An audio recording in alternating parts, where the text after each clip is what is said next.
안녕하세요. 코인 알려주는 남자입니다. 주말 사이에도 비트코인과 코인 시장은 큰 폭의 조정이 있었는데 장이 시작이 되면서 더 큰 폭의 하락이 나왔고 현재는 54K 중반대에 위치하고 있습니다. 온갖 악재들이 쏟아지고 있고 이런 부분들이 비트코인과 코인 시장에 전체적으로 영향을 주고 있는 장입니다. 앞으로 어떤 식으로 흘러가게 될지 영상을 통해 살펴보도록 하겠습니다. 선물점검매상으로 살펴봤을 때 비트코인 가격 같은 경우는 주말에도 이미 한 차례 조정이 있었습니다. 큰 폭의 조정이 있으면서 60K까지 빠졌던 비트코인 가격을 확인할 수 있는데 뒤에 비트코인 가격은 장이 월요일 시작이 되면서 더 큰 폭의 하락이 나왔고 이 부분 같은 경우는 코인 시장의 변수보다는 니케이 지수, 글로벌 금융 위기에 대한 부분들이 염려가 시장을 억누르면서 같이 더 큰 폭의 하락이 나왔고 뒤에 패닉셀까지 발생을 하면서 52K까지 정말 대단히 큰 폭의 하락이 있었다가 일부 반등을 하며 54K에 위치하고 있습니다. 1시간 동안 무려 청산된 물량만 봐도 600억이 넘는 금액 자체가 청산이 됐고 이 부분 같은 경우는 1시간 만에 일어났다는 게 굉장히 패닉셀 그리고 그에 따른 청산들이 복잡하게 일어났다라는 걸 확인을 할 수 있습니다. 비트코인 가격이 54K까지 다시 내려오면서 3주 전에 패닉셀이 있었던 이때 마운트곡스와 독일 정부 물량이 팔렸을 때 이때처럼 하락이 있었을 때만큼 내려온 걸 확인할 수 있습니다. 다만 좋지 못한 모습을 보이는 건 고점은 계속해서 낮아지고 있는데 저점도 같이 계속해서 낮아지고 있는 점, 이 부분이 매우 불편한 상황이 되겠습니다. 이렇게 비트코인과 알트코인들이 큰 폭의 하락을 겪으면서 하루 사이에 암호화폐 시총이 12%가 날아갔다고 합니다.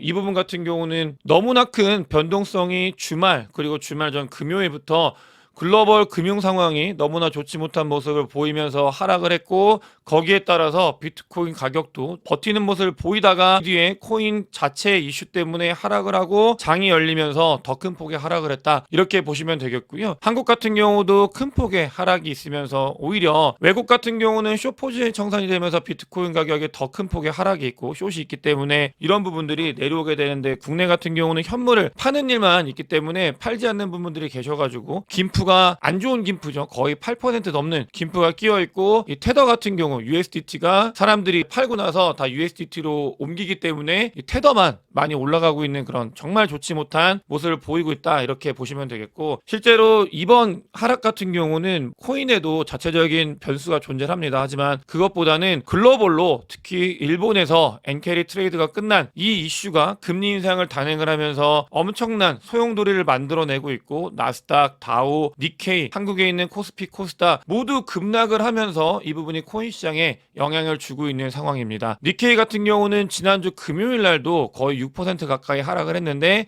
같은 경우 월요일 날도 5%가 넘게 하락을 하면서 이 거래일 만에 거의 12%가 넘는 전체 시총의 12% 가까이 되는 돈이 날아간 걸 확인을 할 수 있고요. 특히 일본의 이 엔캐리 트레이드가 끝났다 이러면서 일본 은행에서 금리를 인상을 했는데 그 영향이 일본에 있는 가장 큰 금융회사에도 영향을 주고 있습니다. 그래서 MUFG 같은 경우는 하루의 주가가 20% 넘는 폭락을 경험을 하면서 시장 전체에 정말 안 좋은 이런 것들을 전염을 시키고 있는 상태다라고 보시면 되겠습니다. 니케이 같은 경우는 갭 이런 것도 할 거 없이 시작하자마자 바로 5%가 빠져가지고 대응을 할 수 있는 그런 단계가 아니었습니다. 부분들이 사실은 코인 시장에 안 좋은 영향을 주는 건 주요 경제국들, 특히 미국 같은 경우, 한국 같은 경우, 일본 같은 경우는 코인 시장을 보시면 비트코인을 거래하는 가장 큰 손들 중에 하나입니다. 보시게 되면 주말에 어디서 거래가 많이 있었는지를 살펴보는 지도인데 미국, 그 다음에 유럽, 그 다음에 한국, 일본, 이 순으로 비트코인 거래가 가장 많이 일어나고 있고요. 금융이 불안정하고 전체적인 시장 자체가 막 하락을 하는 게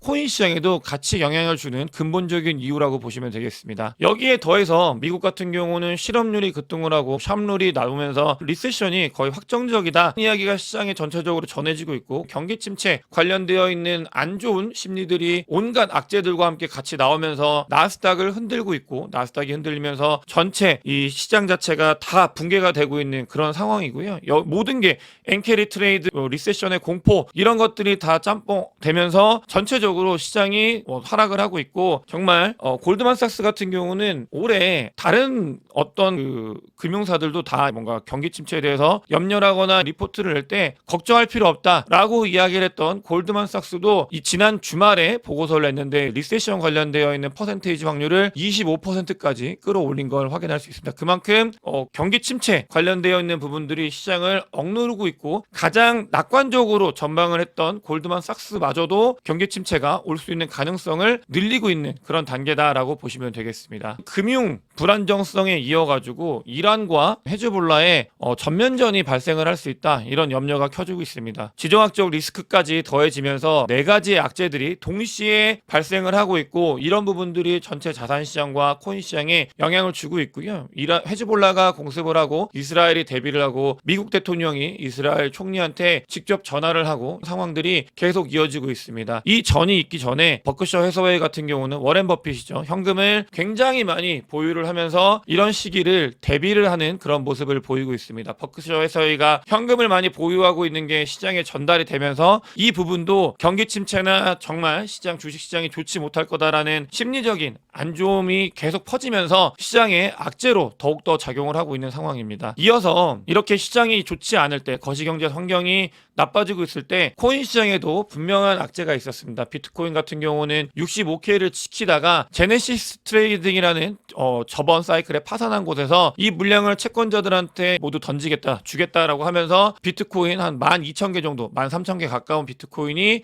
채권자들한테 전달이 됐고, 이건 실제로 셀프레셔로 작용을 했습니다. 이 부분이 있으면서 비트코인 가격은 큰 폭의 하락이 있었고요. 또 어떤 이유인지 모르겠는데 마켓메이커 중에 가장 큰 마켓메이커 중에 하나인 점프 트레이딩이 이더리움을 이체를 해서 12만 개나 되는 이더리움 중에 절반 정도를 시장에 던지고 있습니다. 그러면서 이더리움이 너무나 큰 폭의 약세로 전환이 됐고, 이 부분이 알트코인에 전체적으로 영향을 주면서 정말 큰 폭의 하락이 발생을 했습니다. 지정학적 리스크, 금융 불안정성, 경기 침체, 엔캐리 트레이드 악재와 함께 코인 시장에도 큰 것들이 실제로 코인들을 던지면서 악재들이 쏟아지고 있는 그런 상황이다라고 보시면 되겠고요. 시카고 선물거래소의 갭이 58K 있었는데 이 58K 있는 갭은 걱정할 필요도 없이 다 메꿔진 모습을 확인할 수 있습니다. 너무나 찝찝했던 부분이었는데, 그러니까 58K만 채우고 올라갔으면 좋았을 텐데 이 부분이 4K까지 내려왔기 때문에 오히려 다 채우고, 그것도 충분히 채우고 남는 정도까지 내려왔다라는 걸 확인을 할 수 있습니다. 이렇게 악재들이 쏟아지고 있는 상황에서 쇼터몰더의 SOPR은 다시 1 밑으로 빠진 걸 확인할 수 있습니다. 쇼터몰더의 리얼라이즈 프라이스도 깨고 내려온 모습을 확인할 수 있고요. 상황에서 반등을 우리가 바라본다고 하면 이 쇼터몰더의 리얼라이즈 프라이스를 빠르게 복귀하는 걸 확인을 해야 되는 시점이라고 볼 수 있습니다. 하락을 보시고 이 시장 자체가 정말 큰 폭의 하락이 있었고, 또 거시경제 상황이 좋지 못하기 때문에 하락을 보셨던 분들 같은 경우는 아마도 지난주와 이번 주 그러니까 영상이 나가기 전에 대응을 하셨을 거라고 생각을 하고 있습니다. 그렇게 대응을 하지 못하신 분들 같은 경우는 저도 마찬가지긴 하지만, 이 부분은 우리가 어떤 식으로 바라봐야 되냐면, 이번 주에 금융 안정성을 위해서 어떤 조치가 취해질지 이런 것들을 봐야 되겠습니다. 금리 인하를 하기 위해서 명분은 충분히 쌓고도 남은 그런 상황이기 때문에 그 뒤에 어떤 일들을 금융 안정성을 위해서 조치를 취하는지 이런 것들을 지켜보면서 비트코인과 코인 시장의 방향성에 대해서 생각을 해봐야 될 것 같고요. 금리 인하를 하기 위해서 오는 어떻게 보면은 너무나 정말 짜여진 대로 경기 침체 관련되어 있는 공포들, 그다음에 일본의 엔캐리 트레이드 청산들, 이런 것들이 시장을 뒤흔들고 지배하고 있는 그런 한복판에 있다라는 것들을 보면서 조금은 보수적으로 시장을 접근하면서 바라볼 필요가 있는 그런 지점인 것 같습니다. 오늘 영상이 도움이 되셨으면 구독과 좋아요, 많은 공유, 댓글, 큰 관심 부탁드리겠습니다. 영상 봐주셔서 대단히 감사합니다.